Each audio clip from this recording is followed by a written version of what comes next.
This video series will seek to analyze Karl Marx's magnum opus, Das Kapital. But before we begin, I would like to make a few opening remarks. This video series is not a serviceable substitute for an actual read-through of Das Kapital. Das Kapital is an extremely controversial book, even amongst Marxists who accept it.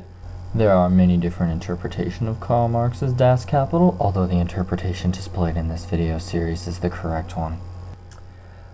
I would also like to note that Das Kapital is in fact a scientific investigation, whereas chemistry seeks to investigate matter. It begins its inquiry with the most basic unit of matter, the atom. We seek to investigate capitalism, and therefore we begin with the most basic unit of capitalism, the commodity. I'm speaking slightly ahead of myself, but we will begin shortly. But before we do, I would like to introduce a few friends who will help to explain Das Kapital with me. This is our capitalist, Moneybags. You will notice the bag of money in his hand from whence his name is derived. You will also notice the vampire teeth filling his face. This is meant to represent the fact that he exploits the labor of his workers. He has slitty eyes, which are meant to be conceived of as evil because everybody knows capitalists are evil like Hitler.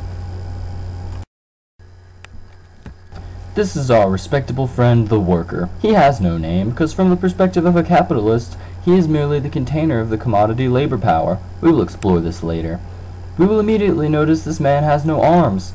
This is because he lost them in an industrial accident in a factory owned by our friend Moneybags. Moneybags did not pay this poor man for the loss of his arms, because, like I said, capitalists are evil like Hitler. This is our glorious comrade, the communist. He too has no name, but not for any special reason. On the contrary, the reason why he has no name is because he is not all that special at all in the grand scheme of things. He may help educate and remind the workers of past movements, but beyond that, he is unable to organize a revolution by himself, something our self-important comrades seem to forget. After all, the emancipation of the working class must be an act of the working class.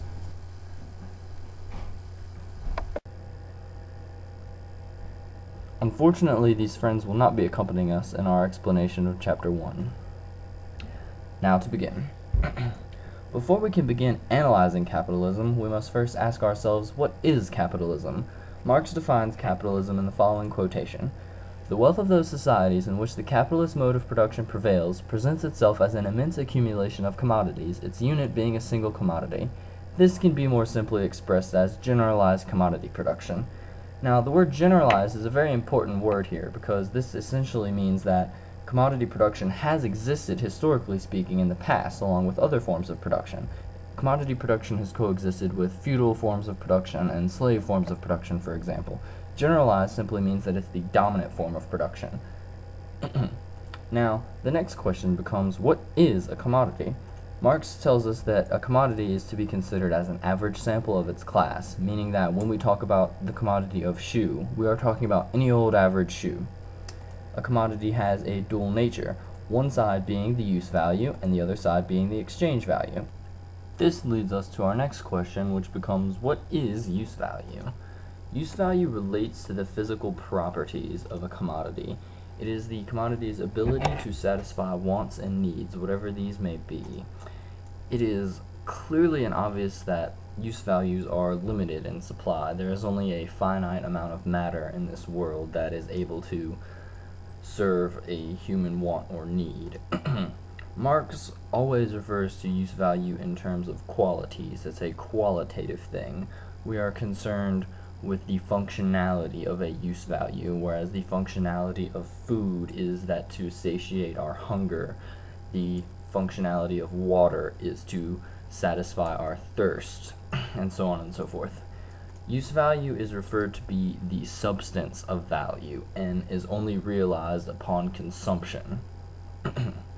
So our next question naturally becomes, what is exchange value? Well, since use value is everything related to the physical properties of a commodity, exchange value cannot be. Exchange value instead relates to value. We will expand upon what value is here in just a moment. Exchange value specifically is the proportion in which items exchange. And since it is the proportion in which items exchange, we can immediately see that exchange value only exists when commodities come into relationship with one another. Now, for a specific example of an exchange value, we could say that 3 CDs are exchangeable for 1 pencil. and the exchange value with respect from CDs to pencils would be 3 to 1. Exchange value is also an abstraction, which means basically that exchange value has nothing to do with the physical properties of a commodity that is covered under use value. Exchange value is thought of as a quantitative relationship, whereas with our previous example the exchange value was 3 to 1, so here we're merely concerned with the ratio and proportion in which the items will exchange, and we're not actually concerned with what the items are or what their functionality is. This is covered again under use value. And exchange value is the form of expression of value. To explain this, I'm going to expand upon our previous example. If we do take our commodities of 3 CDs, they have multiple exchange values. We could take 3 CDs and exchange them for 2 wallets or half of a camcorder or any such other. It essentially has an infinite amount of exchange values, and all of these exchange values, the CDs have the same amount of value, but that value is expressed in the different commodities in varying levels because the other commodities also hold different amounts of value depending upon which commodity we're talking about. So exchange is in different proportions. I like to draw an analogy to help explain it because the phrase form of expression is kind of intimidating. I think there's different ways that you can express an emotion. If you're angry, you can punch something or you can run off your anger. It's a different way of expressing the same underlying emotion, which is anger. So the ratio 3 to 1 with respect to CDs to pencils or 3 CDs to 2 wallets is simply a different way to express the same thing, the same amount of value contained in the same 3 CDs. Now, the next place that we go to look at is labor as it relates to production. Labor also has a dual nature. The first of these two dual natures is concrete labor. Concrete labor will create a specific commodity which will then have various different specific use values. The other side is abstract labor. Abstract labor in its congealed form is value, and value has different ways of expressing itself in the form of various different exchange values, as we've already seen. Now, if we consider the labor of a tailor, from one perspective, he creates tailored products like clothing and etc., which have specific use values of warmth or fashion or what have you. In another perspective, the tailor is performing abstract, generalized human labor. So if we consider the work of all workers, that would be abstract labor. And once it becomes congealed, it is value, which is then expressed as exchange value. And when I say congealed, I mean congealed and expressed in a specific commodity body. So once the labor of a tailor is congealed into the commodity body of, say, a scarf, that scarf has a specific value, which is then expressed in exchange value. Depending upon which other commodity the scarf is being compared with, the exchange value will again vary and change. I also want to make the note that abstract labor is the substance of value. It is what creates and makes value. For value to exist, we must first have a division of labor within society. But more important than that, the division of labor must be isolated from one another, so the spheres of production cannot interact to begin with. In our case, that means that the factories and such are privately owned. So in this case, the car, computer, and shoe factory are all privately owned. So these commodities have no way of coming into relationship with one another for the time being. But of course, one can simply not live off of only shoes or computers or cars. One needs to also include food, beverages, etc. to survive. And all of these objects, we will notice, of course, are products of labor. And that is something that every economic system has the task of doing, apportioning human labor. And the way that capitalism does this, since the spheres of production are isolated from one another, value relationships emerge in which trade happens. And these value relationships happen when the products of labor are exchanged. And that's why we say that value is abstract labor, because that's the entire functionality of value in a capitalist system, is to apportion out human labor. Now, there are different forms of value, as we hinted at earlier. The first form of value, and probably the most important form, for it contains within it all of the necessary information needed for extrapolating the next forms of value, is the elementary form of value, in which one type of commodity is compared to another single type of commodity in a given proportion. In this example, we're using linen and coats, an unspecified amount, as you will notice. There are two parts to the equation. On the left-hand side, we have the relative side, and the right-hand side contains the equivalent side. The left-hand side relatively expresses its value in the right-hand side, which is called the equivalent because its value is equivalent to the former.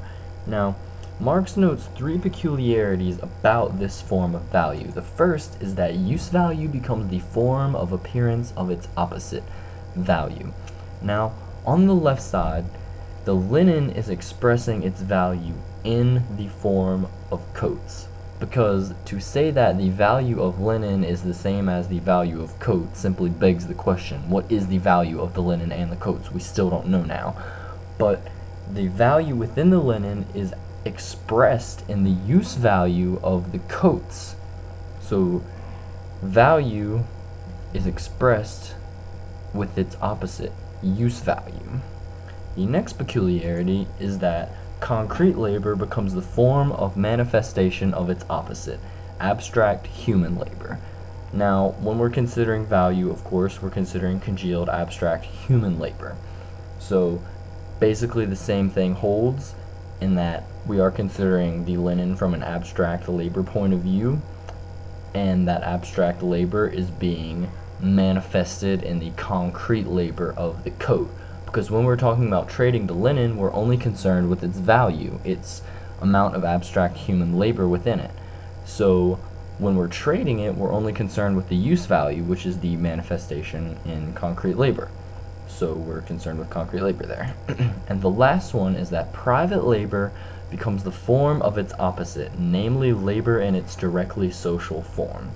And this statement is also derived from the first peculiarity, actually, because the abstract human labor is social labor and concrete labor is private labor, and the second one is derived from the first one, so the third one, of course, is also derived from the first one. Now, again, because the linen is being considered as a value, its labor is being considered as abstract and as social. So the social labor in the linen is being expressed as the private labor contained within the coat, which is again the social labor becoming its opposite, private labor. So again, that's quite peculiar that things would express themselves as their opposite, of course. Now, before we begin talking about the next form of value, it's worth noting that these three peculiarities exist in all of the forms of value, not just the elementary form of value. I'm also actually going to skip the expanded form of value for two reasons. One, because I find it quite trivial, and two, because YouTube time limit links. But the expanded value is basically just the inversion of the general form of value. Now, the general form of value has on its left side as the relative part all commodities that exist, and on the right side a single commodity that is singled out to be the universal equivalent. And as we can see, the universal equivalent essentially becomes money. And like I said, all three of the peculiarities exist. Now, historically speaking, of course, dildos did not become the money commodity, gold did. But this was just an example to show that it could have been any commodity that became the money commodity. It had nothing to do with the natural properties of gold, and that is actually part of the fetish of commodities, because as we saw, one of the peculiarities was that the value is expressed in the use value, meaning that value abstractly expresses itself in the physical properties of the equivalent, which makes it appear as though gold as a physical commodity has value, but it does not. It's only that value is expressed through the physical commodity of gold.